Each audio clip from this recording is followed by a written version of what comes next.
د دعا په اړه، د دعا د قوت په اړه یو کیسه درته کوم. له یو عالمه مې د یوې سعودي مېرمنې کیسه اورېده چې په دې نږدې وختونو کې پیښه شوې ده. ډېره جالبه کیسه ده. د دعا قوت او ځواک پکې ښکاري. د الله پاک تدابیر پکې ښکاري چې کله انسان له ستونزو مشکلاتو سره مخ وي څنګه الله پاک ته وتو لار برابري. ډېره قوي کیسه ده. دا در سره واورئ. دغه مېرمن خپله کیسه کوي، وایي چې مور مې وفات شوله. څه موده وروسته یې پلار هم وفات شو. مېرمن مجبوره شو واده یې وکړ. واده تېرېده، وخت تېرېدو په واده باندې میړه وفات شو. ښځه مجبوره شوه چې راشي خپل ورونو کره ژوند وکړي. 3 ورونه وو، 2 هفتې به ده کره وه، 2 هفتې به بل کره، یو 3 هفتې به بل کره.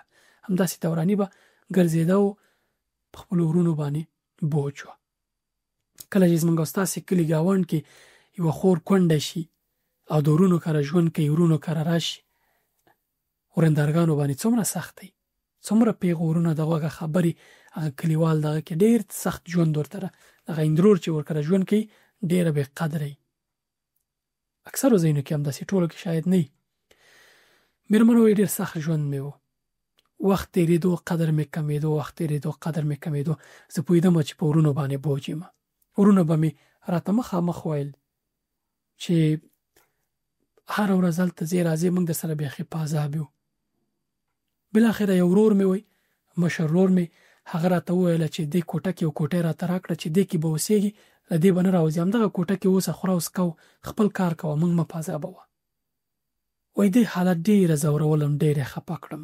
لاړم کوټې ته، کېناستم او د الله پاک 99 نومونو باندې، اسماء الحسنا باندې مې فکر وکړ.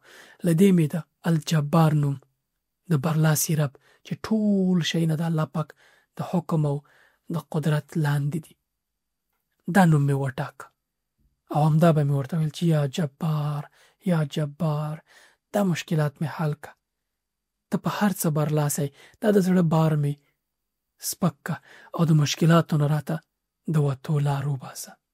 یو لاره راته پیدا که چې له دې بې قدره او بې عزته ژونده نور ستړی شوی یم. مېرمن کیسه کوي دا مې څو ورځې دا دعا کول او د شپې به مې دغه کار کوو.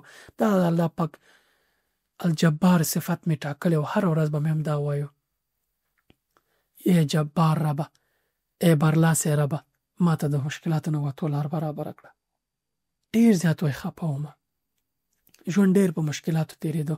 انسان چې بې قدره څنګه ژوندي. یو څه موده وروسته مې ورور راننوتو کوټه کې، ورقه راوغورځوله او راته ویل چې لاسلیک پرې وکړه. ما ترې پوښتنه وکړه چې څه شی دی. ورور مې راته ویله چې یو مشر سړی دی، هغه غواړي واده در سره وکړي، دا یو وړاندیز کړی دی، دا یو د وړاندیز ورقه ده، ما ورسره موافقه کړې، دې ورقه کې لاسلیک وکړه، هغه لاسلیک غواړي تر څو هغه سره واده شي او زموږ له کوره ورک شي، رنګ دې ورک شي. ښځه وایي دا چې بې قدره ژوند مې و، احساس مې وکړ چې تر دې به د یو چا په کور کې قدرمن ژوند ولرم، راځه امضا یې کړه. لاسلیک مې پرې وکړ، ورقه مې ورکړه، ورور مې ووتو، لاړو. سړي ویلي چې زه 1 هفته یا 2 هفتې بعد راځم، واده کومه، تاسو آمادګي ونیسئ، واده کوم. 1 هفته تېره شوه، 2 هفته تېرې شوې، 3 هفتې تېرې شوې، میاشت تېره شوه، سړی لا درکه دی، هېڅ درکې نشته. 2 میاشتې تېرې شوې، وخت ډېر تېرېدو، په تشویش شومه چې څه قصه وي. بله ورځ ورور مې راته پیغور وکړو چې ستا له بد شومې ته، له بد بخته دا سړی م ورک شو. مونږ ویل چې ته به ورکه شي، واده به شي ورسره، خو هغه سره بیا هم لاړې، هغه سړی درنه لاړو او ته پاتې شوې. نو ډېره خفه ومه. هره ورځ به مې چرت ووهو چې دا څه رقم ژوند شو. دا سړی راغی، عمر یې ډېر و، زما نه ډېر زیات عمر یې و.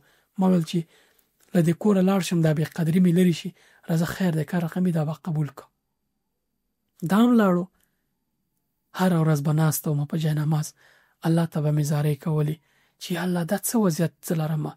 هر ورځ به مې الله پاک ته ژړا کولې، له زړه به مې ورته دعا کوله، وویلا به مې کوله چې ما ته له دې ستونزو، له دې بې قدرۍ د وتلو یو لار برابره کړه. مېرمنه کیسه کوي، یو ورځ مې دروازه وټکېده. دروازه مې وټکېده، دروازه زما ورور خلاصه کړه. زه هم هلته ولاړ وم چې یو ښایسته ځوان، دینداره متدینه ځوان دروازې تر شا ولاړو. پوښتنه یې وکړه، زما نوم مې واخیستو چې دا د فلانۍ کور دی. زما ورور ورته ویل چې هو. ویل چې زه د دغې مېرمنې مایرنی زوی یم. زما پلار دې سره نکاح کړې وه، خو زما پلار وفات شوی دی او خپل روح یې حق ته سپارلی دی. سړی ډېر خفه شو، دا زما ورور چې دا سړی خو لاړ، دا مړ شو. خو سړي ورته وویل چې دا مېرمن غواړم خبرې ورسره وکړم. کله چې راغلم ما ته ویل چې ته زما مایرنۍ مورې، زه د فلاني سړي زوی یم او زموږ پلار وفات شو، خو دغه د کوم میراث چې موږ ته پاتې شوی دی، دا کوم مال چې دغه نه پاتې شوی دی، دا موږ تقسیم وکړ او ستا پکې برخه رسېدلې ده. څومره ده؟ تقریبا 2.5 لکه ډالره شاوخوا، 2,80,000 شاوخوا ډالره ده. ریالو باندې میلیون کېږي، څومره کېږي، دومره پیسې د هغه مال نه هغه کومه برخه چې ستا رسېږي، ته زما مورې، زه ستا د اولاد په شان یم، ستا په موږ حق، ته په ورق او په اسناد او په قانون کې زموږ مورې او زما د پلار مېرمن وي، نو تا ته هغه حق رسېږي، موږ غواړو دا ستا حق درکو. اوس ته یو وکیل وټاکه چې دغه پیسې موږ دغه اکاونټ ته انتقال کو، او یو وکیل وټاکه چې هغه ستا د پیسې ستا دپاره راواخلي. ورور مې ورته غږ وکړ چې زه یم، زه د دې ورور یم، زه وکیل یم. وایي ما ورته غږ وکړ چې نه، ورور مې نه دی. هغه سړي ته مې وویل چې ته ماته ډېر ښه انسان ښکاري، ته زما وکیل یې. د الله په خاطر چې د هر څه د وسه کېږي مرسته راسره وکړه، د پیسې ته راته راواخله او ته زما دین په دنیا وکیل یې، ته دا پیسې ماته راواخله. ورور مې وایي ډېر زیات خوشحاله و چې پیسې دي او هر څه، هغې ته به قدر مې پیدا شو، عزت مې پیدا شو، هر څه و. د هغې وروسته ډېره خوږه خور شوم. بیا به مې ټولو ځایونو کې قدر او ټولو به راته ډېر احترام کوه. ما فکر کوو چې ژوند مې لاړو، هر څه ورسره خراب شو، خو د الله پاک تدابیر بیا بل ډول و. الله پاک راته داسې لاره پیدا کړله چې ټول مشکلات مې ورسره حل شو.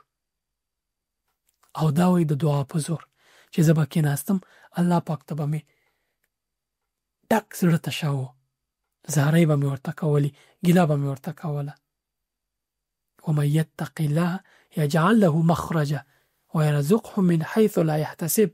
څوک چې تقوا وکړي، الله پاک ورته له ستونزو، له مشکلاتو، له هر څه د وتلو لار برابروي. ويرزقه من حيث لا يحتسب، داسې روزي ورکوي چې ګمان یې نه کېږي. تاسې د دغه مېرمنې په ځای وئ، داسې ګمان به هم کوو چې د ستونزو نه د وتلو لار ده.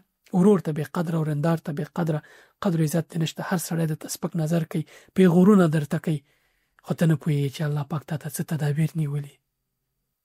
کله چې ستونزو مشکلاتو کې ګیر کېدلې بله لاره نه وه د وتلو، همدغسې ټوله تکیه دې په الله پاک کوه، دعا ورته کوه په اخلاص او په صداقت او په پوره یقین باندې لاره درته وباسي. ځکه الله پاک خپله فرمایلي امن یجیب المضطر اذا دعاه ویکشف السوء. څوک دی هغه چې د بېوسه او بېکسه کمزوري انسان، هغه چې اسبابو باندې زړه تړلی، ټوله تکیه په اسبابو وي، خو هر څه ترې عاجزه شي، هیڅ مشکلات یې نشي حل کولی، بالاخره الله پاک ته رجوع وکړي. نو د دې دعا به څوک قبلوي غیر د الله نه؟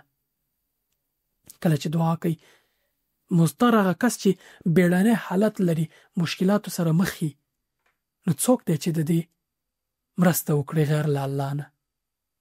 داسې حالت کې الله پاک د انسان مرسته کوي.